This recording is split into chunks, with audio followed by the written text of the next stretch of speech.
Alright, let's take a look at how to create kind of a grungy ink splatter texture.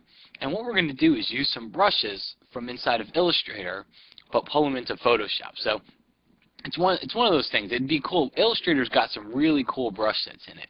And you can't really use them in Photoshop. You can't take that same brush palette and use it in Photoshop, but there is kind of a workaround for it. So let's start off in Illustrator. I'm just going to create a new document, and it doesn't matter what size or what it looks like. It's just going to be there so we can see our brushes. And now let's bring the brush palette front and center here.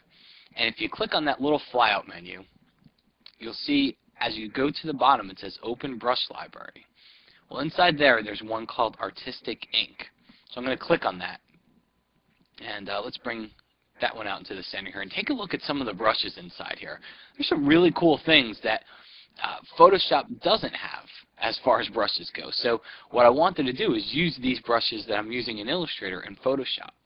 Well, the way I can do it is let's start off. Let's just take a look at them. We have Ink Bomb, we have Ink Drop, and we have Ink Spatter, Splash, Splat, and Spot. So in case you're wondering what the difference between a splat and a splot and a splash were, this is it. All right, it's a little bit weird. They got some weird names to them, but they look cool nonetheless. So what we'll do is we'll start off with Ink Bomb, and I'm going to take this and drag it over into my artboard. And you see here it appears. So I'm just going to click on it once to select it, and then copy it. Control C on the PC, Command C on the Mac, and then I'll flip over to Photoshop. I'll create a brand new document, and the document's going to be exactly the size of what I just copied from Illustrator. So it remembers, it knows what the computer has in memory. And then I'll paste it. Control V on the PC, Command V on the Mac, and choose the pixels option. Hit OK. You see a little bounding box around it. Just hit Enter. And now I've got that brush inside of Photoshop, so now I need to really make it a brush that Photoshop can use. So I choose Select, All, and then go to the Edit menu and choose Define Brush Preset. And you see here it gives it a name. You can give it another name if you want, but just click OK. And now if I go to my Window menu and I look at my Brushes palette here, you'll see that I indeed have these brushes that I just created. Okay, there's a sampled brush 5. I did this before, so I have some in there, but there's the one that I just created now. So it appears inside of my brushes palette. So now the process is go through and do this a few more times. You see I've done it 4 times over here.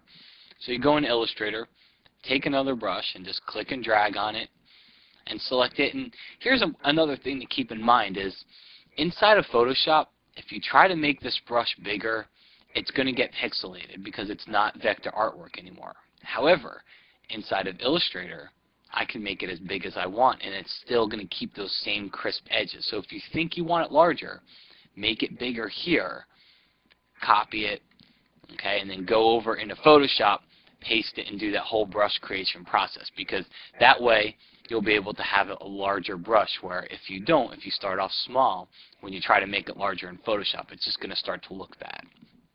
Alright, so go do that process a few times and get a few brushes like I have here. And then let's start to create an image with it. I'll show you a couple of ways you can use the brushes. I'll create a new image, and we'll just do 640 by 480. Hit OK. And the first thing that I want to do here is move my brushes palette because it's too big and in the way. Now, I'm going to create a new layer. I'm going to select my rectangular marquee tool, and I'm just going to draw a rectangle here, and see that grayish color.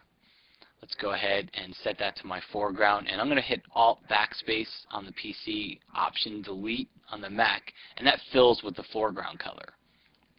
So now I've got a little rectangle. Now let's start to, we'll go ahead and we'll put some text on it. Grunge I'll type in. And let me change the color to white so you can see it.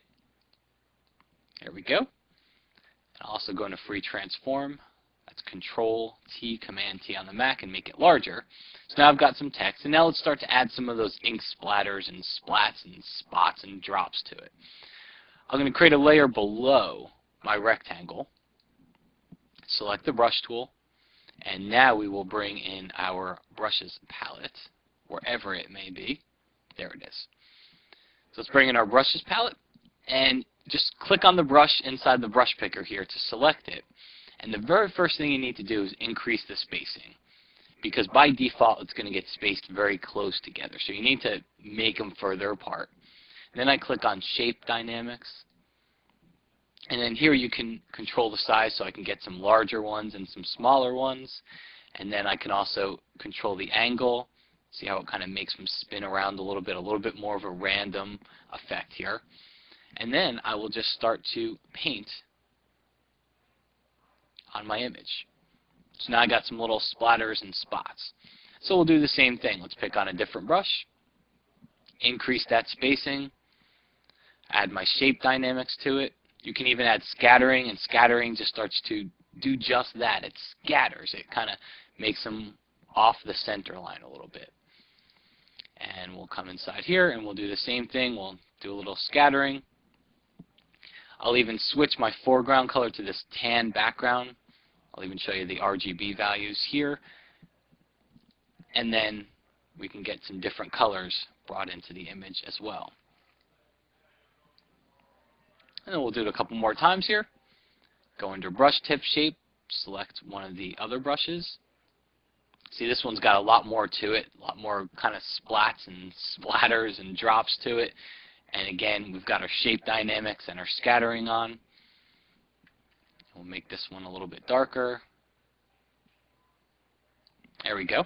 Now the only thing I think it's missing is this rectangle is a little bit too precise, considering that we're creating this really grungy image. So let's go ahead and create a new layer on top of the rectangle, and we'll do the same thing. We'll add that same paintbrush to it, and you'll see it'll start to deteriorate since we're putting it on top of that rectangle. Start to deteriorate some of those edges inside there. Okay, and just paint around it so it doesn't look so much like a precise rectangle. And then the last thing I'll do is add a layer on top of the text. And I'll probably come in here and just do the same thing, just a couple of quick brush swipes here, just to grunge up that type a little bit so you can kind of see through it into the background. It doesn't make it look like it's so perfect on top there. So what you've got here is a very cool way to utilize some of the brushes that you have inside of Illustrator. And as I showed you before, you just click and drag on the brush onto the artboard here and select it, and then you can copy and paste it into Photoshop. And it doesn't just work for the brushes that you see here. If you go to your brush picker, you'll see that there is about 20 different brush sets inside of Illustrator, and a lot of them have some very cool shapes and some very cool patterns to them. So if you're looking for a brush in Photoshop, you don't find it, chances are you might find something really cool inside of Illustrator.